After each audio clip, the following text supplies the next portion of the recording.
में फिर से जंग, पूरी दुनिया होगी तंग।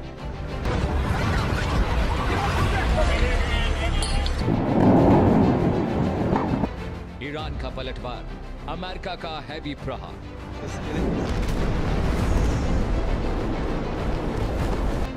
होर्मुज पर महासंकट, गल्फ देशों पर असर।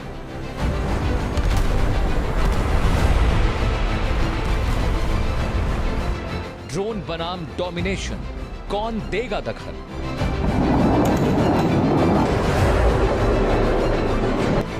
ऑपरेशन रिवेंज या वॉर होगा फुल स्केल?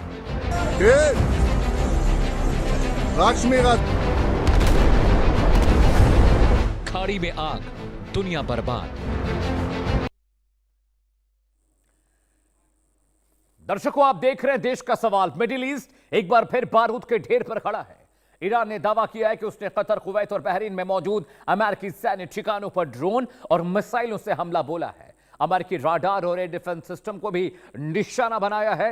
दूसरी तरफ अमेरिका ने जवाबी कार्रवाई में ईरान के करीब 90 सैन्य ठिकानों पर बड़े पैमाने पर एयर स्ट्राइक की है। दोनों देशों के बीच टकराव अब सीधे सैन्य संघर्ष में बदलता दिख रहा है। सवाल सिर्फ ईरान और अमेरिका का नहीं, सवाल पूरी दुनिया की सुरक्षा का है। क्या अब खाड़ी युद्ध का नया अध्याय शुरू हो चुका है? क्या तेल की सप्लाई हॉर्मुज़ स्ट्रेट और वैश्विक इकोनॉमी पर बड़ा संकट गहराने जा रहा है? और क्या अब यह संघर्ष पूरे पश्चिम एशिया को अपनी चपेट में लेगा? एक्सपर्ट्स की सुनिए।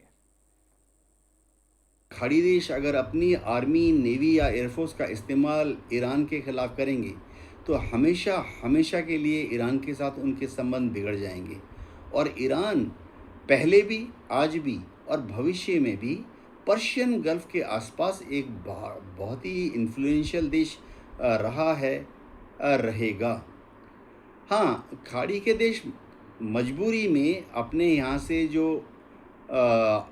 अमेरिकन आर्मी, नेवी, एयरफोर्स के बेस हैं उनको ऑपरेट करने दे रहे हैं, लेकिन खाड़ी के देश अपनी आर्मी, नेवी और एयरफोर्स को ईरान के खिलाफ ऑपरेट करने से हिचकिचा रहे हैं।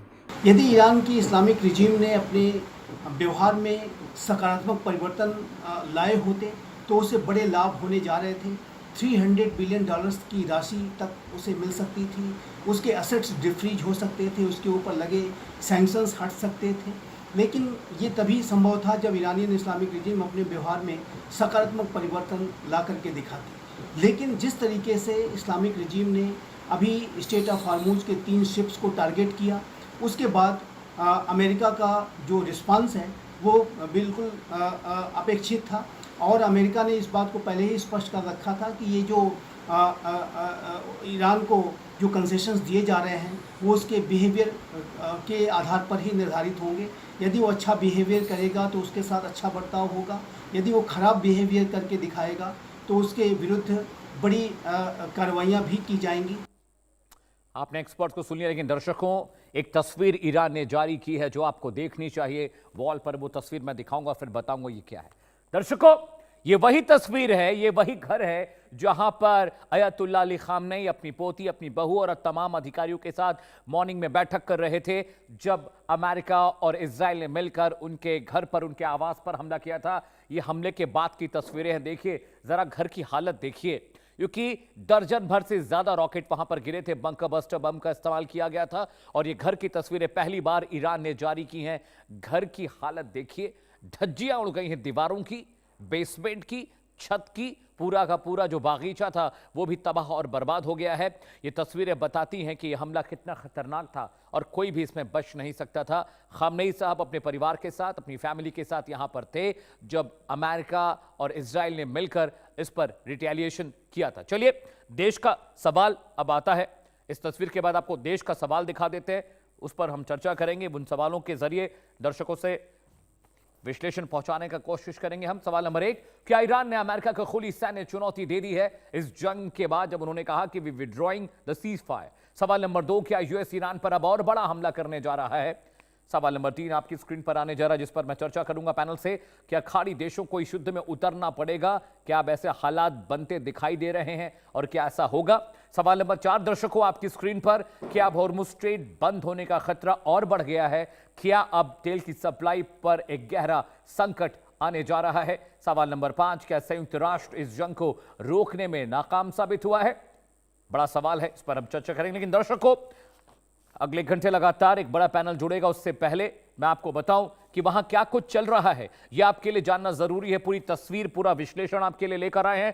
पैनल भी जुड़ रहा है हमारे साथ, उनसे भी हम चर्चा करेंगे और जानने की कोशिश करेंगे कि आखिरकार अब होगा क्या वहां पर मिडिल ईस्ट में, क्योंकि अमेरिका ईरान फिर से जंग में मुब्तला हो गए हैं, शामिल हो गए हैं। लेकिन अपडेट मैं आपको बता दूं, ईरान का ऑपरेशन रिवेंज और यूएस का फुल स्केल वॉर कैसे वहां पर होता दिखाई दे रहा है। वॉर अपडेट नंबर 1, ईरान का कतर, कुवैत और बहरीन में बड़ा हमला हुआ है। जी हां, ये हमले तब हुए जब अमेरिका ने वहां पर रिटेलिएट किया था। जी हां। वॉर अपडेट नंबर 2, अमेरिकी सैन्य ठिकानों को भी निशाना बनाया है ईरान ने और बड़े पैमाने पर वहां पर अटैक किए गए हैं। इसके अलावा वॉर अपडेट नंबर 3 आपकी स्क्रीन पर आने जा रहा है। दर्शकों, ड्रोन और मिसाइलों के जरिए भीषण हमला ईरान ने किया है अमेरिकी ठिकानों पर और उनके मुताबिक रडार सिस्टम, अपडेट नंबर 4 आपकी स्क्रीन पर आने जा रहा है। Radar system, air defence system को नुकसान पहुंचाया गया है जो कुवैत, कतर और बहरीन में लगाए गए थे। इसके अलावा अपडेट नंबर 5, अमेरिका की भी ईरान पर बड़ी जवाबी कार्रवाई हुई है इन हमलों के बाद। जी हां, वॉर अपडेट नंबर 6 आपकी स्क्रीन पर आने जा रहा है। ईरान के करीब 90 सैन्य ठिकानों को अमेरिका ने अपनी एयर स्ट्राइक की जद में लिया है। वॉर अपडेट नंबर 7 आपके लिए आने जा रहा है। ईरान के मिसाइल लॉन्च साइट्स पर बड़ा अटैक अमेरिका के जरिए किया गया, एयर स्ट्राइक की गई है। War update number 8 is on your screen. Iran के ड्रोन ठिकानों, एयर डिफेंस सिस्टम पर बड़ा हमला किया गया है। इसके अलावा अगला अपडेट आपकी स्क्रीन पर, war update number 9, president Trump ने पहले ही कहा था कि हमले जारी रहेंगे। उन्होंने फिर से संकेत दिए हैं कि ये जो हमले हो रहे हैं ये लगातार जारी रहेंगे अहम ठिकानों पर, इंस्टॉलेशंस पर और ईरानी इंफ्रास्ट्रक्चर पर। लेकिन दर्शकों, आपके लिए बाकायदा पूरा मैप लेकर आया हूं मैं, आपको दिखाऊंगा वॉल पे कि अमेरिका ने कहां अटैक किए हैं। इन अटैक की तस्वीरें भी आपको हम दिखाएंगे। सबसे पहले मैप के जरिए आपको मैं वाकिफ करा दूं कि जो फ्रेश स्ट्राइक अमेरिका ने की वो कहां हुई है। ईरान का मैप आपकी टीवी स्क्रीन पर है। अमेरिका ने कहां हमले किए वो देखिए। दक्षिणी ईरान का इलाका, वहां पर हमले हुए हैं। बंदर अब्बास में हमले हुए हैं। जो केशम द्वीप है वहां पर हमले हुए हैं। हॉर्मुज़ स्ट्रेट, जहां पर सप्लाई होती है क्रूड ऑयल की सप्लाई का जो रूट है, वहां पर अटैक हुए हैं। और जो खार्क द्वीप है वहां पर भी बड़े पैमाने पर हमले किए गए हैं। ये वो इलाके हैं जहां पर अमेरिका ने हमले किए हैं। दर्शकों, आपकी स्क्रीन पर वो तस्वीरें भी मैं दिखाऊंगा, हमलों की तस्वीरें भी आप देखेंगे। लेकिन अमेरिका ने हमला किया, उसके बाद ईरान ने भी पलटवार किया है। जी हां, ईरान ने अपने ऑपरेशन रिवेंज में कहां हमला किया, मिडिल ईस्ट के किस किस खित्ते में वहां पर अटैक हुआ। दूसरा मैप आपकी स्क्रीन पर है, ये देखिए। ईरान ने बहरीन, कतर और कुवैत में भी बड़े पैमाने पर हमले किए हैं और इसलिए क्योंकि यहां पर अमेरिकी फौजी अड्डे होने की बात ईरान लगातार कह रहा था और वहां पर जो हमले हुए, उन हमलों में उनके radar system, air defence system को नुकसान पहुंचाया है। जी हां, अब बड़ा पैनल मेरे साथ जुड़ रहा है, उनके जरिए हम चर्चा करेंगे इस पूरे सिचुएशन पर। जी, सबसे पहले स्वागत कीजिए मेजर जनरल अनुज माथुर साहब का। सर, बहुत बहुत स्वागत है। जय हिंद, बहुत शुक्रिया, आपने वक्त निकाला, शो में आए आप। इसके अलावा संजीव श्रीवास्तव साहब, विदेशी मामलों के जानकार हैं, कुछ ही वक्त में मेरे साथ जुड़ेंगे। घेर मुलई साहब अमेरिका से, ईरान से लाइव जुड़े हैं, उनका भी बहुत बहुत स्वागत मैं कर रहा हूं, कुछ ही वक्त में जुड़ने वाले हैं। दिगंबर इस्लामपुरी साहब हैं, अमेरिका से मेरे साथ जुड़ रहे हैं, उनका भी बहुत बहुत स्वागत है। जी हाँ, बड़ा मसला ये भी है। सबसे पहले मैं आता हूं आपका जनरल साहब, अनुज माथुर साहब, आपके पास मैं आ रहा हूं। अमेरिका ने जो फ्रेश रिटेलिएशन शुरू किया था, उसके बाद ईरान ने भी उनकी जवाबी कार्रवाई की है। ये हमला अब ऐसा लग रहा है कि थोड़ी थोड़ी बातें होंगी, थोड़ी थोड़ी जंग होगी, लेकिन ये रुकने वाली नहीं लग रही है अब। Sir, you are on mute. हाँ, जय हिंद। हमें देखिए, एक बात बिल्कुल बिल्कुल साफ है और वो बात ये है कि अमेरिका ने जब अमेरिका ने वो मेमोरेंडम ऑफ अंडरस्टैंडिंग को पे दस्तखत किए थे, जब उन्होंने इस बात पे एग्रीमेंट किया था, उस समय काफी सारी चीजें ऐसी थी जो कि ईरान के पक्ष में झुकी हुई नजर आ रही थी। लेकिन कंडीशन जो लगाई गई थी वो ये थी कि सब कुछ उस पर निर्भर करेगा कि ईरान किस प्रकार से इनके ऊपर आगे आने वाले समय में कार्रवाई करता है। ईरान ने अपने सुप्रीम कमांडर की अंतिम यात्रा के बीचों बीच, खत्म होने के बाद नहीं, बीचों बीच अचानक से 3 सिविल शिप्स के ऊपर हमले कर दिए, कारण कुछ भी रहा हो। और वो 3 शिप्स थे, एक शिप मेरे ख्याल से कतरी था, एक सऊदी का था और एक यूएई का था। इन 3 शिप्स के ऊपर इन्होंने हमले किए और इनको ये इनिशिएशन था ये बात बिल्कुल क्लियरली बताई गई थी कि स्ट्रेट ऑफ हॉर्मुज जो है वो खुला रहेगा 60 डेज के लिए। ये मेरा मेरा उसका इंटरप्रिटेशन है। और वो स्ट्रेट ऑफ हॉर्मुज का, आपको एक बात अमित मैं बताना चाहता हूं कि जब आप बात करते हैं कि आप टेरिटोरियल वाटर्स किसके हैं, कैप्टन शाम यहाँ बैठे हैं, 12 नॉटिकल माइल्स आपके टेरिटोरियल वाटर्स हैं जिन पर पूरा अधिकार आपका है। अमेरिका ने हमले करके दिया, हमलों में पैटर्न है और वो पैटर्न बिल्कुल क्लियर है, जो कि जो जो शोर बेस्ड वो जो उनकी चीजें हैं जो कि स्ट्रेट ऑफ हॉर्मुज को डोमिनेट करती हैं, चाहे वो फायर से हो, चाहे वो ऑब्जर्वर किसी भी प्रकार से हो, उन चीजों के ऊपर हमले किए गए हैं। उसके अलावा चाबहार पे हमले किए गए। तो ये जो हमले हैं ये पैटर्न में हो रहे हैं। और इस बात को आप मान के चलिए कि ईरान को अपने रुख में, जहां तक सवाल स्ट्रेट ऑफ हॉर्मुज का है, उसमें लचीलापन लाना पड़ेगा, अन्यथा ये जो चीज हो रही है ये और बढ़ेगी आगे, इस संघर्ष में और भीषणता आएगी। लेकिन उसी सांस में मैं एक बात और कहना चाहता हूं कि डिप्लोमेसी के दरवाजे खुले रहेंगे और संभव है कि आगे जाकर के कोई और बातचीत का माहौल बने। लेकिन फिलहाल मुझे लगता है कि वो डिप्लोमेसी और जो बातचीत की चीज है वो कुछ पीछे सरक गई है। और ये हमले 2 दिन से लगातार हो रहे हैं और मुझे पूरा अंदेशा है कि आज भी शाम को अमेरिका शायद कुछ ईरान के ऊपर हमले करेगा। ठीक है जनरल साहब, पॉइंट टेकन। कैप्टन श्याम भी मेरे साथ जुड़े हुए हैं। सर, आपका भी बहुत बहुत स्वागत है कार्यक्रम में। जैसा कि जनरल साहब बता रहे हैं कि सिचुएशन किस तरह से हो गई है, लेकिन अमेरिका के लिए, जैसे अमेरिका इससे निकलना चाह रहा था, इस वॉर में अमेरिका फंस गया था कैप्टन श्याम जी, और अब उससे वो निकलना चाह रहा था, लेकिन अब वो तड़प रहा है, वो परेशान है, उसकी इज्जत का, उसकी रसूख का सवाल हो गया है। तो ये बीच बीच में हमले भी होते रहेंगे और बीच बीच में बातचीत भी चलती है, लेकिन जो अग्रीमेंट हुआ था उस अग्रीमेंट को तो कोई भी फॉलो नहीं कर रहा है। ना तो इसराइल फॉलो कर रहा है, ना ईरान फॉलो कर रहा है, ना अमेरिका फॉलो कर रहा है। नमस्कार अमित, धन्यवाद। जय हिंद, शानो वरुणा। जय हिंद सर। शायद अजीब लगे सोच के आपके दर्शकों को आपके चैनल के थ्रू कि मैं फिर से कहना चाहूंगा कि अमेरिका तो अभी इस वॉर में घुसा ही नहीं है। Right sir. अभी तो उसने अपनी 10% भी नहीं दिखाई है। Right sir. अगर रशिया चाहता तो यूक्रेन को 10-5 दिन में ही पहले ही निपट लेता, लेकिन 4 साल से बिगड़ा हुआ है। कुछ तरीका है आज के वॉर का, हलक में उतरता ही नहीं है दर्शकों के कि अगर तोप नहीं दिखती, बंदूक नहीं दिखता, टैंक नहीं दिखता, हवाई, ये लड़ाई वैसी नहीं है जो हम अब तक देखते आए हैं। Right sir. ये लड़ाई दूसरे तरह की है। इसको पिछले 3 महीनों से कह के मैं समझाने की कोशिश करके जब रह गया, तब जब ट्रंप ने वापस एमओयू को खत्म करके अटैक कर दिया, तब तो समझ में हमारे दर्शकों को आने ही लगा है कि एक्चुअली ये लड़ाई वो वाली है ही नहीं, जहां सुबह सुबह टैंक तोप चले और आकलन में आप कह दो कि अमेरिका हार गया, ईरान जीत गया। अब कोई तलवार के बीच की बात के बाद में कोई जीते हारेगा नहीं, कोई किसी को नुक्स पे नहीं लेके मारेगा। ये लड़ाई लंबी चलेगी, ये कभी खत्म शुरू ही नहीं हुई है ठीक से अभी। अब आप ट्रंप की बात अब सुनिए, पैटर्न ऑफ अटैक अब देखिए। जब मैंने कहा था कि ये नेवल एंगेजमेंट है, लड़ाई हॉर्मुज के पानी के उबाल को ठंडा करने की है, तब उस समय लोग ईरान, तेहरान और कैप्शन सी कर अटैक देख रहे थे, इजराइल की भूमिका देख रहे थे, ये देख रहे थे कि कितना इनहेलेशन हुआ, कितने ड्रोन्स मारे गए, कितना मिसाइल खत्म हुआ, न्यूक्लियर फैसिलिटी खत्म हुई कि नहीं हुई।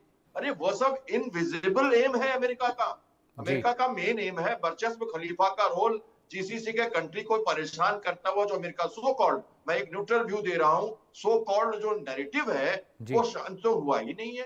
तो फिर ये वॉर कैसे रुक जाएगी?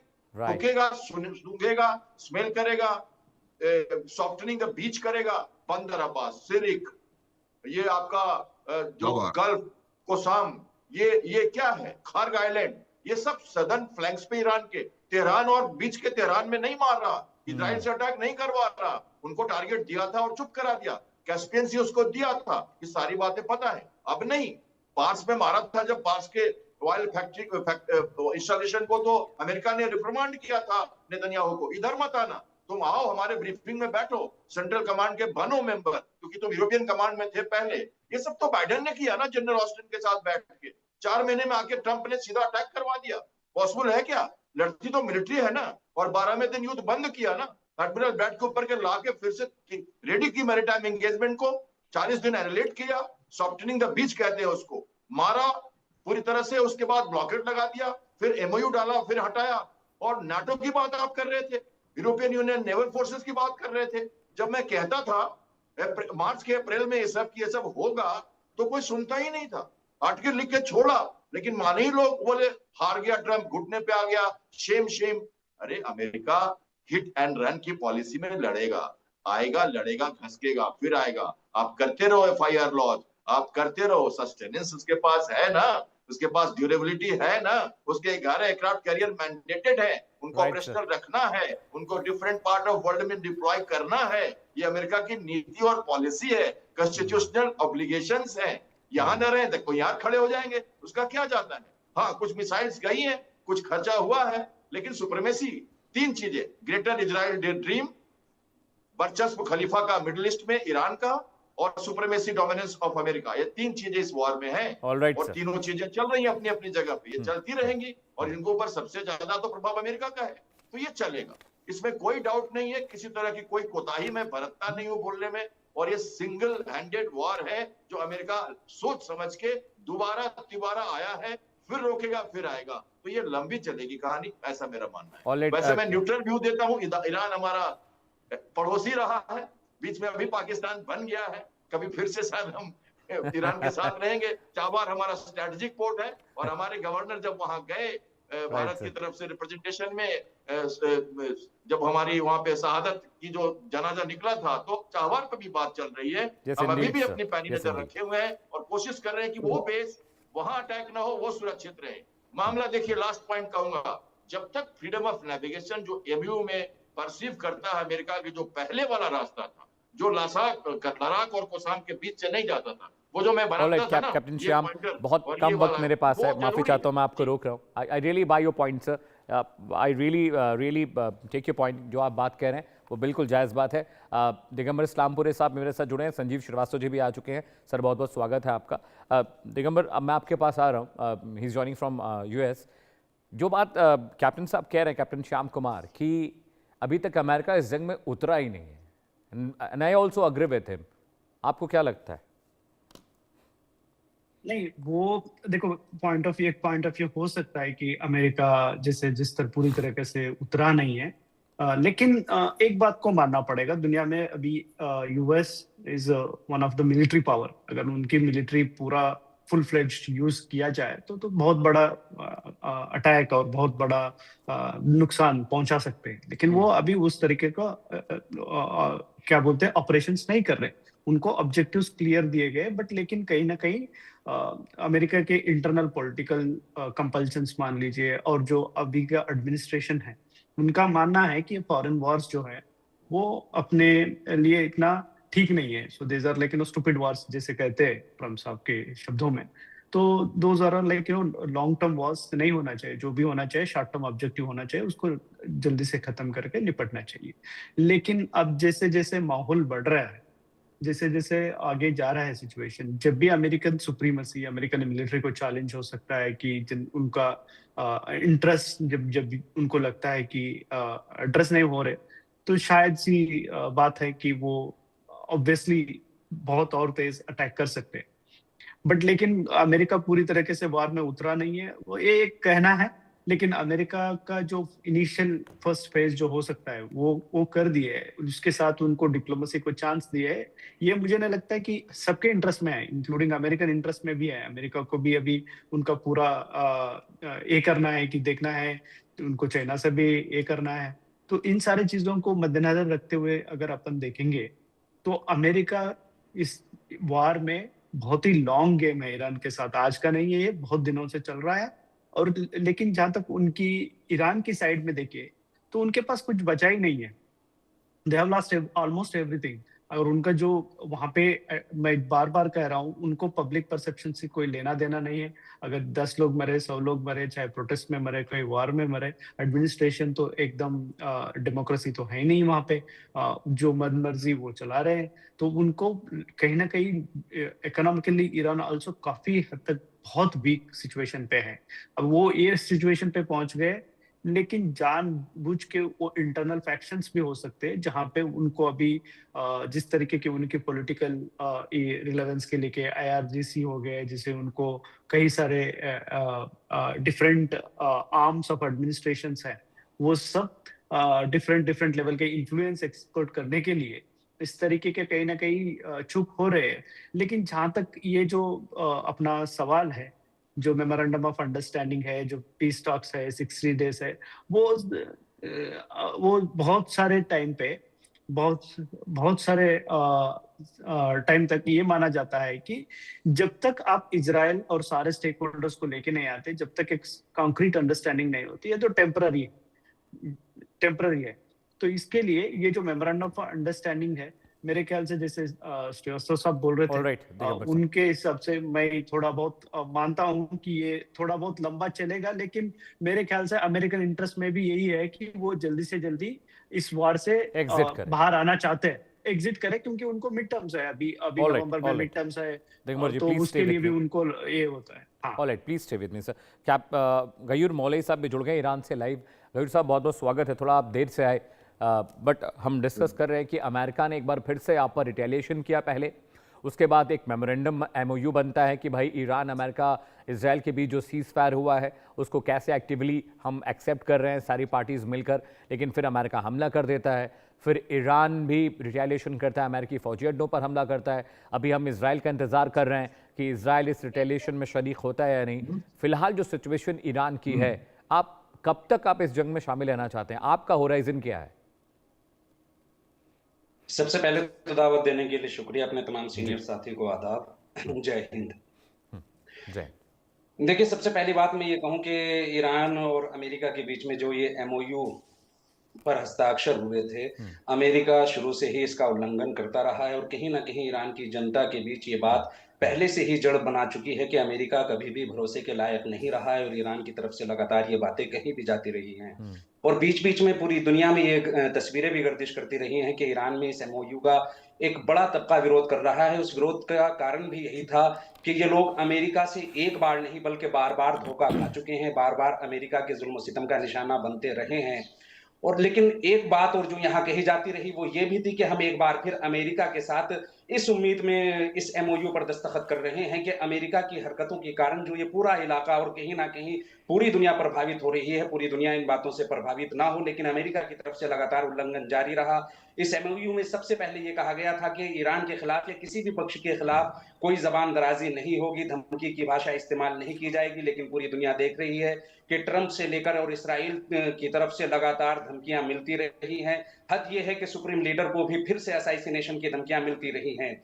दूसरी बात यह कि दोनों के दरमियान एक समझ ये बनी थी कि 60 दिन तक हुर्मुज से जहाजों की बगैर किसी रोक टोक के आवाजाही रहेगी, लेकिन शर्त यह थी कि तालमेल ईरान के साथ होना है, ईरान जो सुरक्षित मार्ग बताएगा उस रास्ते से गुजरना है। लेकिन अमेरिका ने यहां आकर भी MOU का उल्लंघन किया और एक अलग से ओमान कॉरिडोर बनाकर ईरान को बाईपास करने की कोशिशें की गई।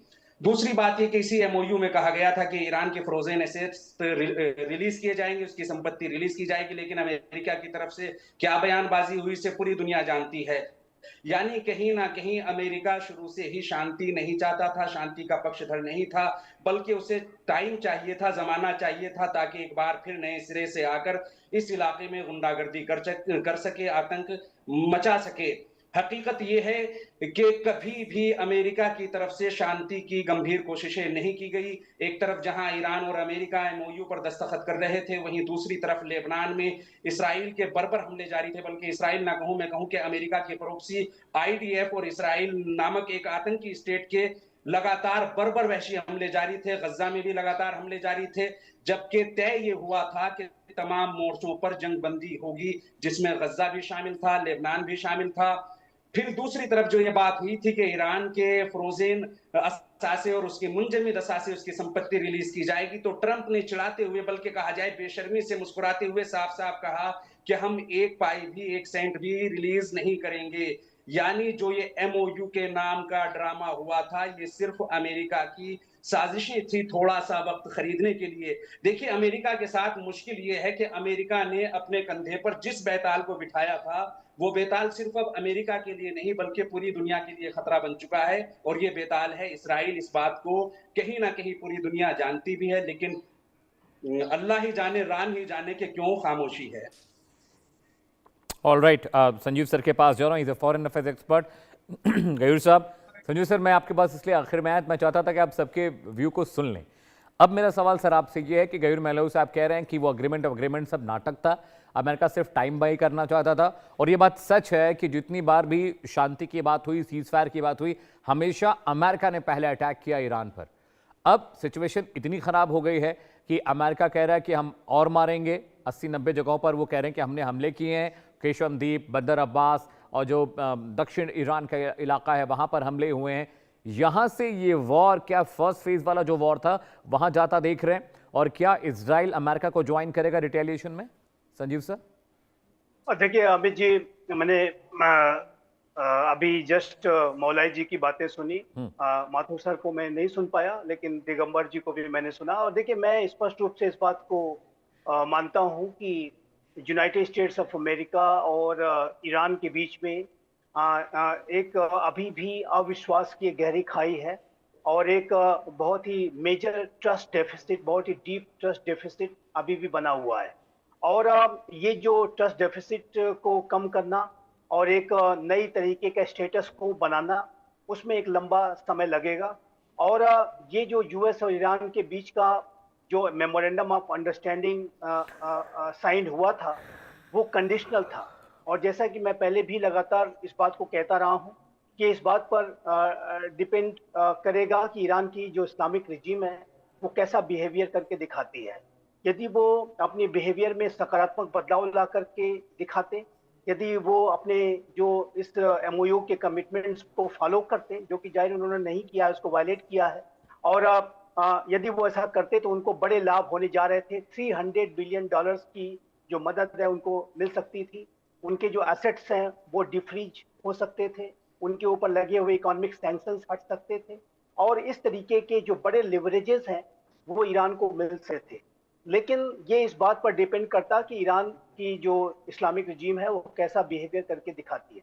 लेकिन अभी जिस तरीके से 3 दिन पहले उन्होंने स्टेट ऑफ हार्मुज के शिप्स को टारगेट किया है, और उसके बाद से लगातार एक एग्रेशन का जो बिहेवियर ईरान की इस्लामिक रिजीम दिखा रही है, ऐसे में उसको ये जो रिस्पांस अमेरिका का है वो मिलना बिल्कुल अपेक्षित था। और जैसा कि मैंने कहा कि ये कंडीशनल जो कंसेशंस दिए गए थे, और इसकी जो शर्त बहुत क्लियर थी कि आप जैसा बिहेवियर करेंगे अकॉर्डिंगली आपको उसी तरीके के रिस्पॉन्सेस मिलेंगे, अच्छे पे अच्छा और बुरे पे बुरा। कैरेट एंड स्टिक की जो पॉलिसी है वो अमेरिका ने इस एमओयू के माध्यम से बहुत स्पष्ट कर दी थी। लेकिन दुर्भाग्य से कहना पड़ता है कि ये जो वर्तमान की ईरान की जो इस्लामिक रिजीम है वो 28 फरवरी की जो रिजीम की तुलना में कहीं ज्यादा रेडिकलाइज्ड, कहीं ज्यादा हार्ड लाइन जो अप्रोच दिखा रही है। और ये इस मुगालते में भी है कि वो कहीं ज्यादा पावरफुल हो गए हैं, कहीं ज्यादा उनका प्रभाव 28 फरवरी के बाद बढ़ गया है। बेहतर हो कि समय रहते इस मुगालते को दूर कर लें, और जो कमिटमेंट्स एमओयू में किए हैं उसमें उसको अमल करके दिखाएं, इस तरीके के वायलेशंस ना करें।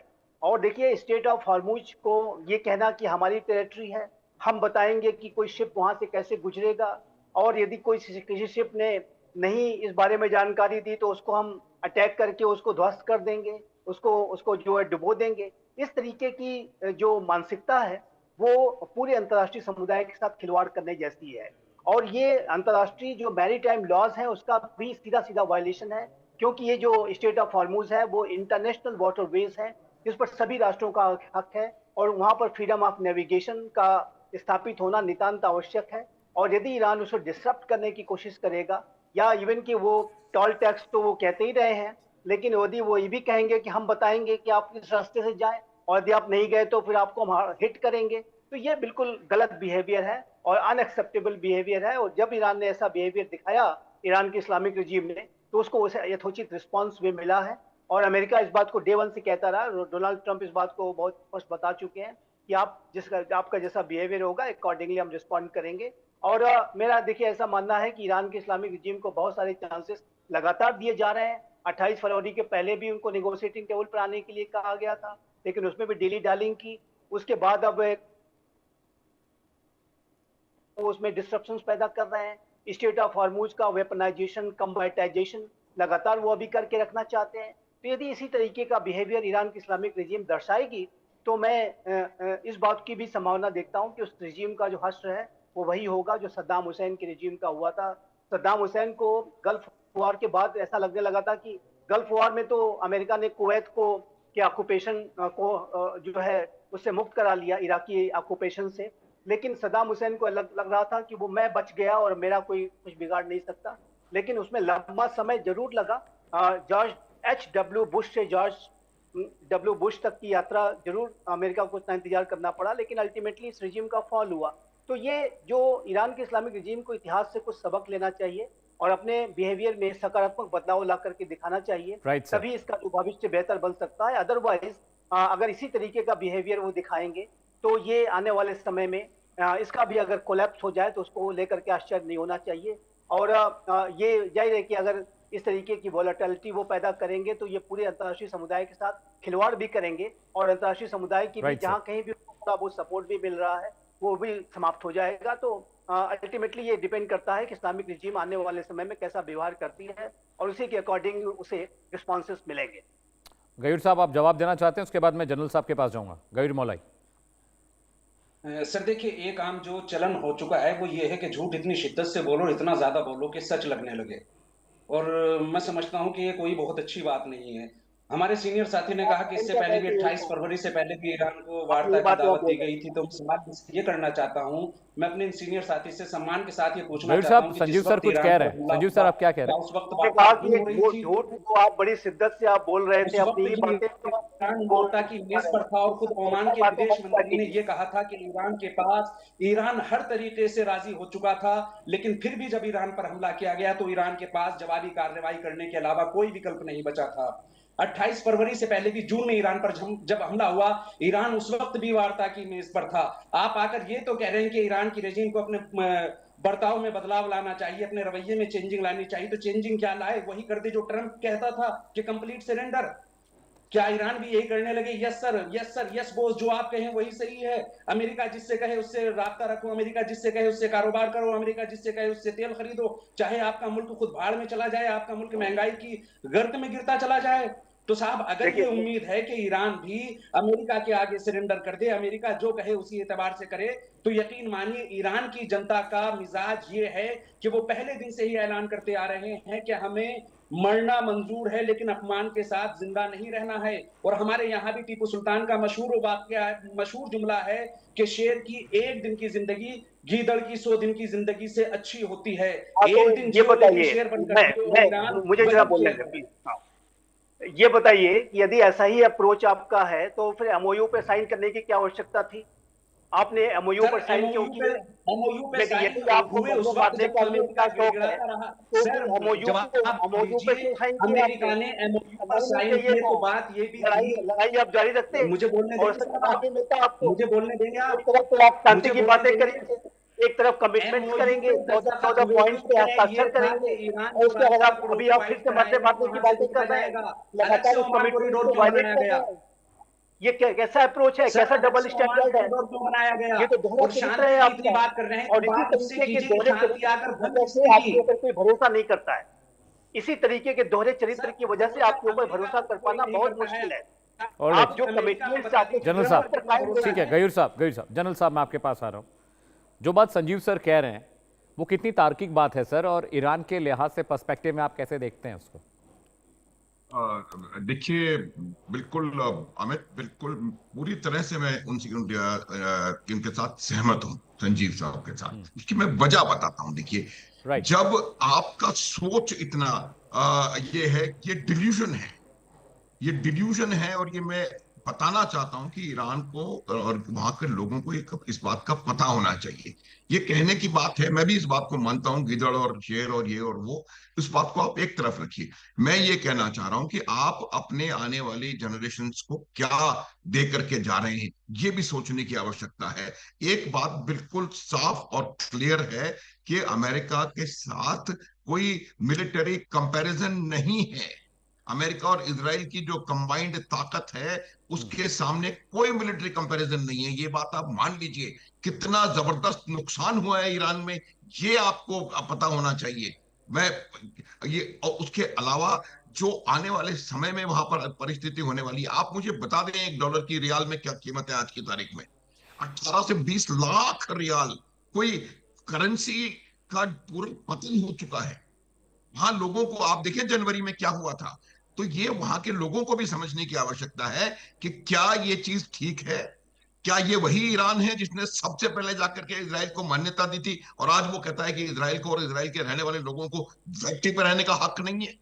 ये कौन निर्णय करेगा? ये कैसे ईरान निर्णय कर सकता है? आप इस बात को भी जस्टिफाई करिए कि जो ईरान के प्रॉक्सीज हैं, जो एक्चुअल वर्ड प्रॉक्सीज होता है उसको कहते हैं हमस, हूथी, हिजबुल्ला और 12-13 प्रॉक्सीज हैं ईरान के, जो कि पूरे पश्चिम एशिया में अस्थिरता फैलाने के लिए मेरे आकलन में वो रिस्पॉन्सिबल हैं। उसको फिर एक बार के लिए हम छोड़ देते हैं। देखिए, बिल्कुल सही बात है कि कौन गिड़गिड़ा रहा था, कौन किससे क्या मांग रहा था, ये कुछ सोचने की आवश्यकता नहीं है। अगर ये गिड़गिड़ा रहे होते अमेरिका वाले तो ऐसे आकर के उन्होंने 80 और 90 170 जगह पर हमला नहीं किया हुआ था, और 100 जगह आज और होगा, आप देखिएगा। ये दूसरी बात ये है कि इसमें एक जो रोल जिसको मैं कहना चाहूंगा कि जो पाकिस्तान का रोल रहा है, उसने सब्ज बाग दोनों तरफ दिखाए, और जो मेमोरेंडम ऑफ अंडरस्टैंडिंग था उसका एक इंटरप्रिटेशन, एक अंडरस्टैंडिंग अमेरिका के लिए बनाई, एक अंडरस्टैंडिंग, एक सब्ज बाग उन्होंने ईरान को दिखाया, और उसकी वजह से कहीं ना कहीं वो मेमोरेंडम आया। उनको मुझे लगता है, आप मुझे बताएं कि किस मानक पे आप कह सकते हैं कि अमेरिका गिड़गिड़ा रहा है या पीछे है? इतना नुकसान आपका कर दिया, एयरफोर्स, एयर डिफेंस का, इलेक्ट्रॉनिक वॉरफेयर कैपेबिलिटी, नेवी, सब कुछ, सबको नुकसान कर दिया उन्होंने। आपके स्टैटिक जो जो फॉर्मेशन से वहां नुकसान हुआ है, आपके इंफ्रास्ट्रक्चर का नुकसान हुआ है। आप मुझे बताएं कि 100% जो अमेरिकन नेवी के जो शिप्स हैं वो किसी ना किसी ईरान की मिसाइल की जद में है, छोटी बड़ी रेंज की। कोई एक भी मिसाइल उस तरफ फायर हुई? तो ये मैं आपको बताना चाहता हूं कि आप ये कहने से पहले कि अमेरिका गिड़गिड़ा रहा था, आप एक एनालिसिस करके देख लीजिए, मिलिटरीली किसको नुकसान हुआ है, इकोनॉमिकली किसको नुकसान हुआ है। आप मेरे को बताएं, ये जो बन रही है स्ट्रेट ऑफ हॉर्मुज, सबसे ज्यादा नुकसान किसको हुआ है? सबसे ज्यादा नुकसान ईरान को भरना पड़ा है। ईरान की एक परिस्थिति ऐसी आ गई थी कि उनको अपने तेल के कुएं बंद करने की हालत हो गई थी। उस समय आप देखिए तो आर्थिक रूप से आपको नुकसान हुआ है, सामरिक रूप से आपको नुकसान हुआ है। आप अमेरिका के ऑन ऑन रिकॉर्ड 15 लोग अपनी जान से हाथ धोए हैं, आपके 4000 लोगों ने अपनी जान से हाथ धोया है। कहीं तो कोई कंपैरिजन की वो हो? अमेरिका की लीडरशिप, पूरी की पूरी मिलिट्री लीडरशिप सारी इंटैक्ट है, आपकी पूरी हायरार्की 2 बार खत्म कर दी गई, आपके सारे साइंटिस्टों को उन्होंने ठिकाने लगा दिया, आपके मिलिट्री लीडर्स, एक स्थिति आ गया आईआरजीसी का जो चीफ है वो एक ब्रिगेडियर था, क्योंकि वो सारे जनरल्स उन्होंने खत्म कर दिए। उसके बाद भी अगर आप ये कहते हैं कि अमेरिका घुटनों पर था और गिड़गिड़ा रहा था, तो मुझे लगता है कि इसको आपको इंट्रोस्पेक्शन करने की आवश्यकता है। और दूसरी बात मैं दोबारा कहूंगा, ना अमेरिका को हक है कोई, ना ईरान को है, ना किसी को है कि वो ये निर्णय लें कि स्ट्रेट ऑफ हॉर्मुज में फ्रीडम ऑफ नेविगेशन होगी या नहीं होगी। ये अंतरराष्ट्रीय जलमार्ग है, और कोई भी इसके ऊपर अपना हक जता करके इसको बाधित करने का उसको कोई वो नहीं है। ये बिल्कुल क्लियर होना चाहिए। और आज देखिए, पूरी दुनिया खिलाफ हो रही है ईरान के। आज नाटो का स्टेटमेंट आया है, मार्क रूटे ने स्टेटमेंट दिया है, फ्रांस ने कहा है हम भेजेंगे माइन स्वीपर्स वहां पर, जो इंग्लैंड की वहां पर नेवी आने को तैयार खड़ी है। तो ये तमाम चीजें सोचने की, रैशनली आपको सोचने की आवश्यकता है। कि किसी को वो समझना पड़ेगा कि किसको नुकसान हो रहा है। इतना बेहतरीन मौका था, जो 47 साल के जो सैंक्शंस आपके ऊपर लगे हुए थे, वो सारे सैंक्शंस हटाए जा रहे थे। उसके अलावा आपको $300 बिलियन देने का प्रयास किया जा रहा था। आपके $24 बिलियन जो फ्रोजन है उनको अनफ्रीज किया जाना था। ये सब होता अगर चीजें सही स्थान से जाती, तो मेरा ये मानना है कि एक बहुत अच्छी अपॉर्चुनिटी थी जो कि शांति की स्थापना भी कर सकती थी। एक बात मैं आपको गारंटी के साथ बता सकता हूं अमित, कि अगर आप ये सोच रहे हैं कि आप उस डिल्यूजन में हैं कि आपने अमेरिका को हरा के घुटने पे ला दिया और अमेरिका अपने सारे बोरिया बिस्तर बंद करके और वेस्ट एशिया से चला जाएगा, मुझे लगता है इससे ज्यादा गलत जो असेसमेंट और डिल्यूजन किसी को होने की कोई गुंजाइश नहीं है। America is there to stay. Israel is a reality.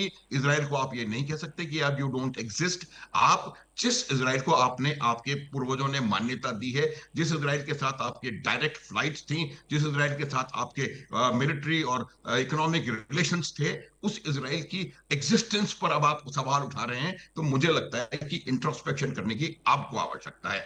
और ये बात, इस डिल्यूजन से बाहर निकलना पड़ेगा अमित, ये डिल्यूशन है कि आपने अमेरिका को पछाड़ के उसको घुटनों पर लाद के गिड़गिड़ाने पर मजबूर कर दिया। दिगंबर इस्लामपुरे साहब, मैं आपके पास आ रहा हूँ। जो जनरल साहब कह रहे हैं, ऐसे डीप एक्सप्लेनेशन एंड स्टडी जो उन्होंने इतने सालों में किया है डिफेंस का, आप कैसे देखते हैं जनरल साहब की बात को? दिगंबर साहब।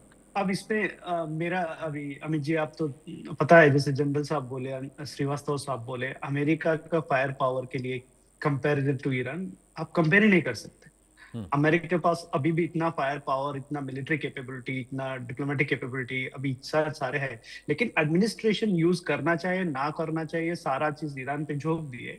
तो आपको पता है कितने रिजिम चेंज कर सकते हैं, कितना रिजिम को घुटने टिका सकते हैं अमेरिकन मिलिट्री, और सुपर पावर है अभी भी अमेरिकन मिलिट्री की तुलना में चाइना भी नहीं। तो आप भले ही ईरान को तो छोड़ दीजिए, मिलिट्री पावर की बात कर रहा हूँ, इकोनॉमिकली भले ही चाइना में अभी ये हो जाए, लेकिन एडमिनिस्ट्रेशन कहीं ना कहीं मौका दे रहा था ईरान को कि हम अंडरस्टैंडिंग पे आए।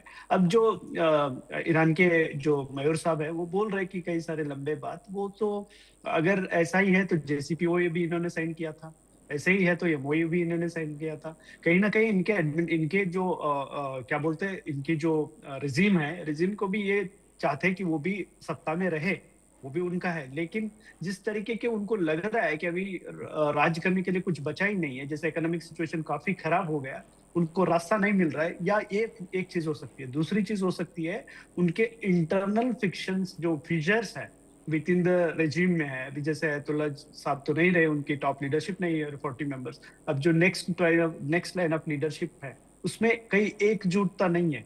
एक गुट जो बोल रहा है कि नहीं, अभी हमको MOU साइन करना है, हमको ईरान को फिर से रीबिल्ड करना है। दूसरा हार्डलाइन जो ग्रुप है, नहीं हम ऐसा नहीं कर सकते, हमें अभी भी वार कर सकते, जैसे जिस तरीके से आपको पता ही है कि हम मरेंगे लेकिन झुकेंगे नहीं, ये सब तो अंत में वही होगा अगर अमेरिका के साथ इस तरीके के रवैया करेंगे।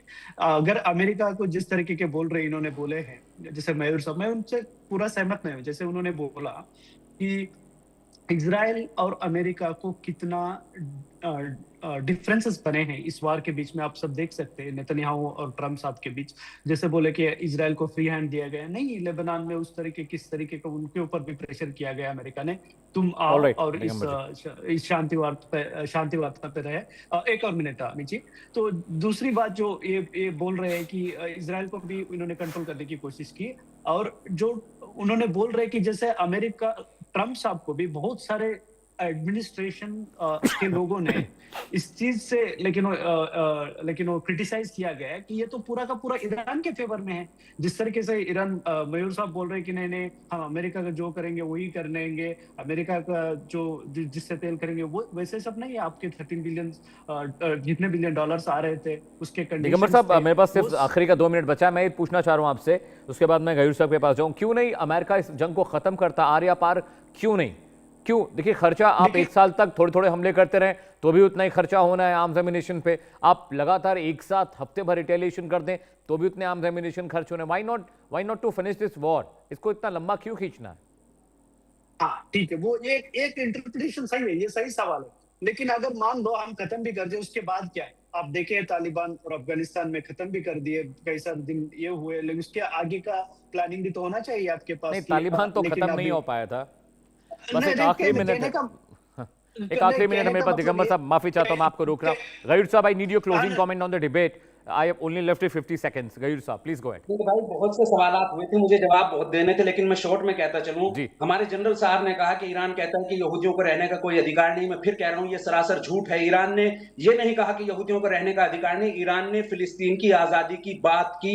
क्या उन फिलिस्तीनियों का कोई अधिकार नहीं है जिनको उनके ही देशों से निकाल दिया गया?